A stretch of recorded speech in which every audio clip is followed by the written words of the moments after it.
This is Rod and Reel Maintenance.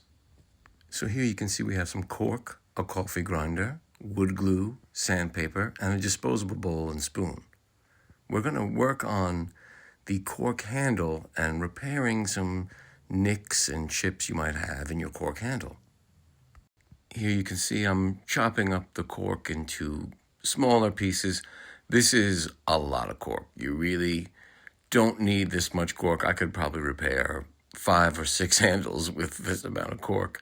So I've chopped it up into what I perceive to be small enough pieces to really get it chopped up nicely using the coffee grinder.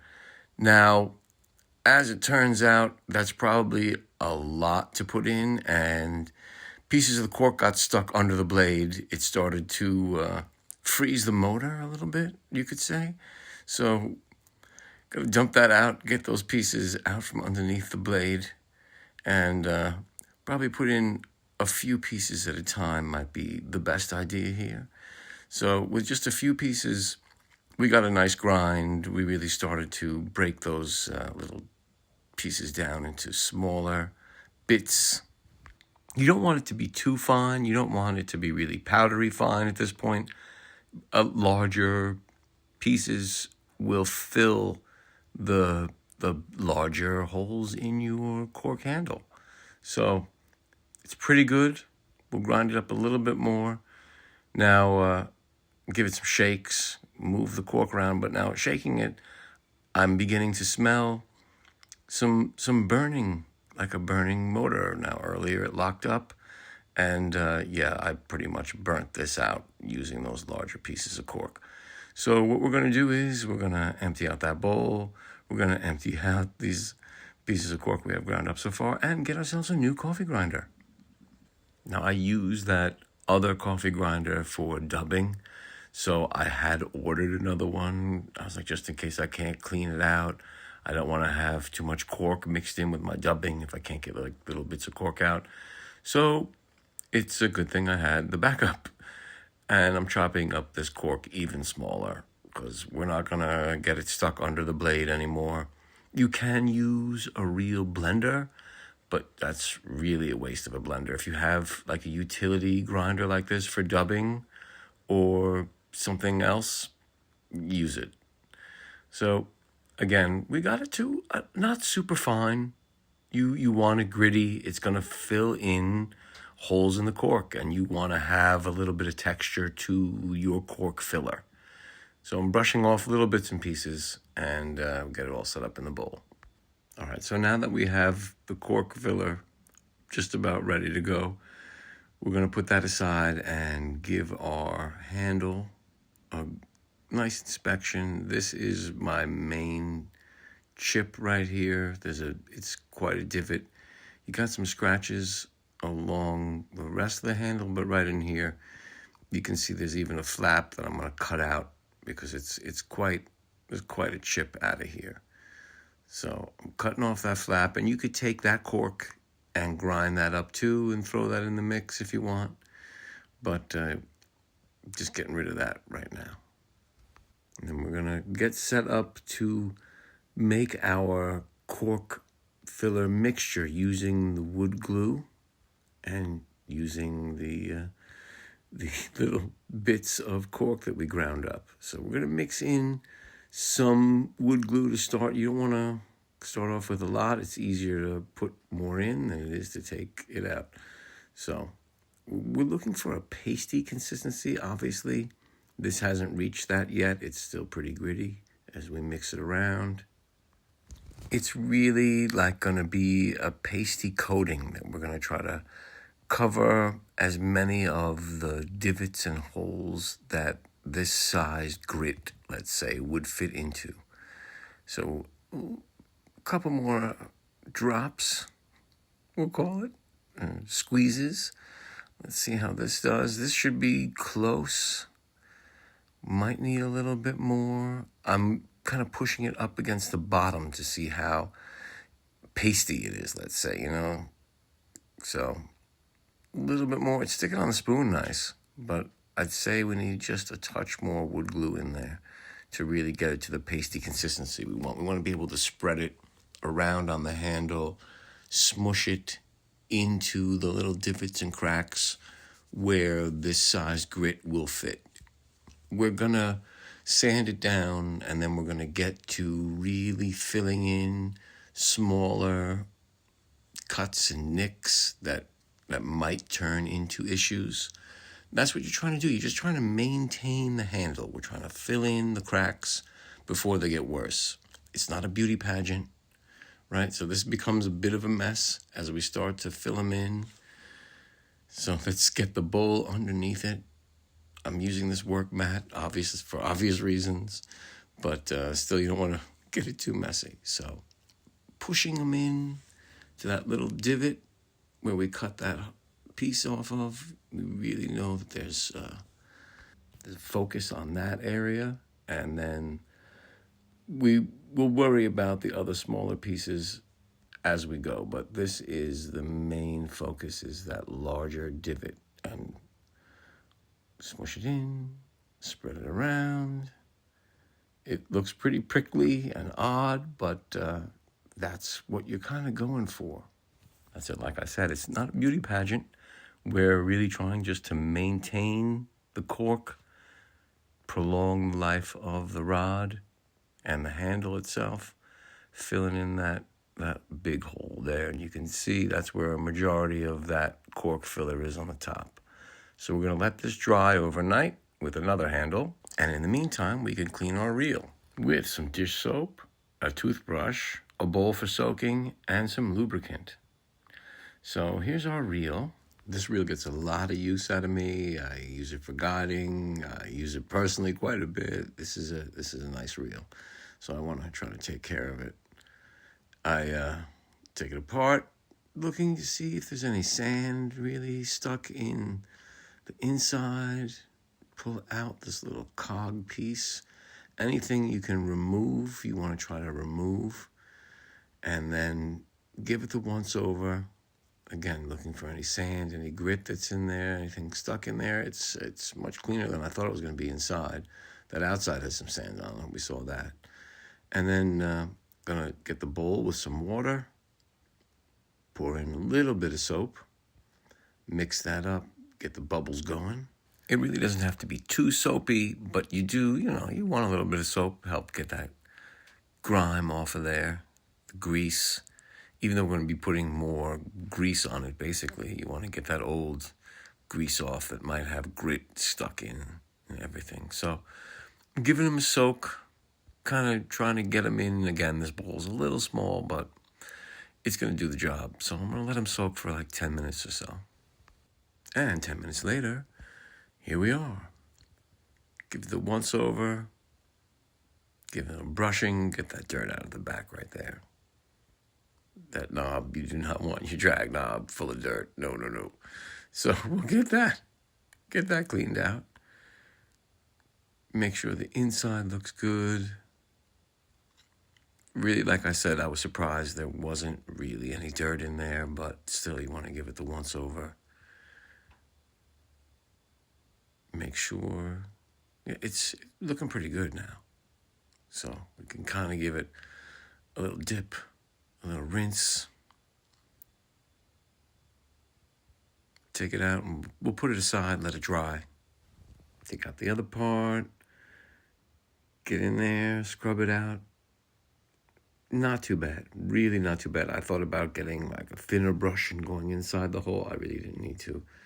I swish the water around in there, shake it out. There wasn't much in there. Again, we'll give it a little rinse, another little scrub. So make sure we got it all. Put it aside to dry. Grab that little cog, and nothing really on there but some old grease, maybe some grit. Let's get that off there too. Not too bad at all. And we'll put that over there to dry too. That's about it for the scrubbing, but you can see all the dirt on that brush. That brush was clean when we started. For real. So now it's the next day. Let these really dry out. And time just to lube it up. And then put it back together. I've got a little bit of the gun oil here. You can get all different kinds of real lube, all different stuff, but the gun oil works fine. And it's really 2 drops maybe right there on the pin, and then I put 1 or 2 drops around. Got the cog. You want to make sure you're putting it back the right side up from the way you took it out.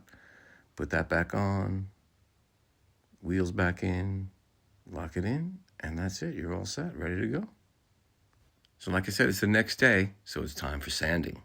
As you can see, we have 3 different grits.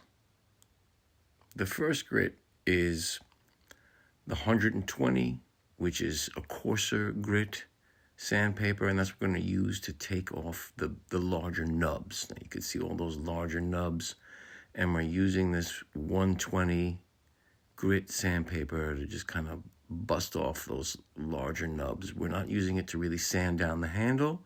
It's just to take off those larger nubs and get them to a close to smoother state. So we're working on that a little bit right here. Sped it up for you because it is time consuming and a little annoying, but feeling it every once in a while to feel how smooth we're getting it. We don't want to get it too smooth down to the handle, because then that grit will really cut into the handle, which is something we don't want to cut into the handle. We're trying to smooth it and blend it. That's really what this is. It's smoothing and blending that cork filler into the handle. So that's why we work down from a coarser grit down to a finer grit. So we're going to move to that next level of grit, which is like a 200 grit sandpaper. That's this purple one. It's a little bit of a finer grit, and it's going to help us smooth out these filled spots even more, help us to blend it into the cork itself a little bit more. It'll feel more natural. That's what we're trying to, at least as much as we can, we're trying to make it look as natural as possible with this filler. So you can see we're getting there. That is obviously that main spot that we filled. I try to show it as much as possible. So now I said 200. We went from the 220 that was, and we're going down. This is the 800 grit. This is extremely fine. I've wrapped it around the handle, and I'm giving it like twists to kind of try to smooth it and blend it as best I can. Also, those smaller little cracks and cuts in the handle are going to start to disappear. A lot of them will as we sand it down. They'll become much less prevalent. They won't be as deep, so they might not be as much of an issue. We'll go through it again after we get it sanded down with this grit sandpaper and see if, and what cuts we need to fill in maybe a little bit more with the finer cork filler blend. And we will get to that because I am smoothing it carefully, but you don't want to apply too much pressure because that could open it up. Now you see there's the area, the main area where we put the filler in right there. And because of the larger pieces of cork, you can kind of see a cork texture in there, which is nice. That's why I like to start with the larger pieces of cork in the filler. And then we'll work our way down to like a finer filler to fill in some of these spots. Because while I was sanding, I opened up, a little bit more of a crack than I wanted to. So like right next to this area, you can see where that main hole is. Over there, I did open up a little bit more. So what I did was I sanded down some cork into a cup, so it was very fine. I put a couple drops of the wood glue in and used the tip of a knife to kind of make a putty almost. And then we're going to spread that into that hole that I created with the sanding with too much pressure. Then as you can see, there is sort of a difference in the consistency with the coarser filler up top and this finer filler that I'm using on these smaller holes right now. There's also maybe a slight color variation, but again, most of that's getting sanded out. But then you can see there's that first hole with the coarse, and then this is the fine. And we'll start to sand it out again, starting with the 120 to 180 grit sandpaper, this orange sandpaper that's much coarser. We're not trying to really sand into our original handle. This is just sort of the blending, the beginning of the blending process. So we've worked that probably enough, checking with your hand, see how smooth it is. And then we can go to the purple sandpaper, that is the 220 grit. A little bit finer sandpaper, again, blending. We're blending in the patch into the original handle. We're not really trying to sand down the original handle too much, just sort of blending. We're blending our patches in, making it as smooth as possible. Again, this is maintenance, guys. This is to make sure your handle lasts more than 1 or 2 seasons. You know, you want to make this last as long as you can. It's not cheap to really replace the cork on, your favorite rod. You don't want to have to do that. It's not cheap, guys. This is cheap. It's just time consuming, a little labor intensive, but it's actually a little bit fun too, if you want to know the truth. So now I'm down to the superfine sandpaper, this 800 grit, and really, again, smoothing, blending, checking every once in a while. See how close you are to really being smooth. The color's not perfect. It's not a beauty pageant. It's a maintenance project, but look at that. That patch is great. You wouldn't even know that big chip that I cut in with that knife was even there, right? Seriously, that's where that amoeba-shaped thing is right there. That was that big first cut. This was the second little chip that came out. And then I filled most of the other little notches. Some of them still not too deep, but they're there. But that's a natural cork handle. So one last little smoothing, and then we'll take a damp paper towel and just sort of clean off all that excess fine grit from all the sanding. And we'll get that all cleaned off, and you can already see it. It really looks pretty good, actually. It really does. So really, after wiping it down, it looks pretty good. You can still, you can see, like I said, there's that original chip that we patched, but it all looks pretty smooth. Looks pretty nice, if I do say so myself. So now we're going to seal the cork on the handle. I like to seal the cork. Some people don't. I think it's going to really help protect it even more. I just put some work into this. I'd like to protect that work, help extend the life of the handle as much as possible. So we put a healthy dollop on, and this particular brand of cork sealer has a nice sponge applicator on the tip. So I'm using that to evenly spread it out. I want a nice thin layer, nothing too crazy. Nice thin layer of protection. That's all you're looking for. Smoothing it out, making sure there's no excess. And it really does. It looks pretty good, I gotta say. So you let that dry overnight. In the meantime, clean the rest of the rod. Here I have an oiled rifle rag. You just kind of give it a nice wipe. And while you're wiping it, you're feeling for any nicks, any chips. Check out your guides. Make sure none of them are loose. Sometimes they might break. They might slip out of the wraps even, So double check them, Look at the ferrules. Really, check everything. Give it a pinch. See, okay, how are these guides? They're good. They're tight. Everything looks good. It's all maintenance. Ideally, you should be cleaning this rod after every trip, inspecting the reel, not necessarily taking it apart and breaking it down, but giving it the once-over, making sure you're ready for your next trip out. Now, this has been Rod and Reel Maintenance.